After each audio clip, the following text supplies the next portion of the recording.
પૂછું કે ગોવાની ઓળખ શું છે, તો ઘણા બધા લોકો કહેશે કે તેનું સુંદર દરિયો છે, તેની સાથે જોડાયેલા સુંદર બીચ છે, કે પછી તેની રંગીન નાઇટ લાઈફ છે. વળી કોઈ કહેશે કે ચર્ચ છે.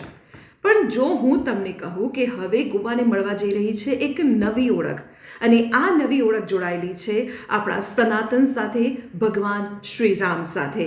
જી હા, ગોવામાં ભગવાન શ્રીરામની ભવ્ય પ્રતિમાનું સ્થાપન કરવામાં આવ્યું છે. આજે વડાપ્રધાન નરેન્દ્ર મોદીના હસ્તે તેનું અનાવરણ કરવામાં આવ્યું છે. આ પ્રતિમા દુનિયાની સૌથી ઊંચી ભગવાન શ્રીરામની પ્રતિમા છે. કાંસામાંથી બનેલી આ પ્રતિમાની ઊંચાઈ 77 ફૂટ જેટલી છે, અને આ પ્રતિમા નોઈડાના પ્રખ્યાત મૂર્તિકાર રામ સુથારના માર્ગદર્શન હેઠળ બનાવવામાં આવી છે. રામ સુથાર એ જ મૂર્તિકાર છે કે જેમણે સ્ટેચ્યુ ઓફ યુનિટીની ડિઝાઇન તૈયાર કરી હતી. હાથમાં ધનુષ બાણ અને મોઢા પર સૌમ્ય સ્મિત ધરાવતી ભગવાન શ્રીરામની આ પ્રતિમા વીરતા અને દિવ્યતાનું પ્રતીક છે. શ્રી સંસ્થાન ગોકર્ણ પડતા ગલી જીવત્તમ મઠ તેના 550 વર્ષ પૂર્ણ કરી રહી છે, અને તેની યાદમાં જ આજે વડાપ્રધાન નરેન્દ્ર મોદીના હસ્તે ભગવાન શ્રીરામની આ પ્રતિમાનું અનાવરણ કરવામાં આવ્યું છે. તો આવી જ મહત્વપૂર્ણ ઇન્ફોર્મેશન માટે આપ જોડાયેલા રહો સંદેશ ડિજિટલ સાથે.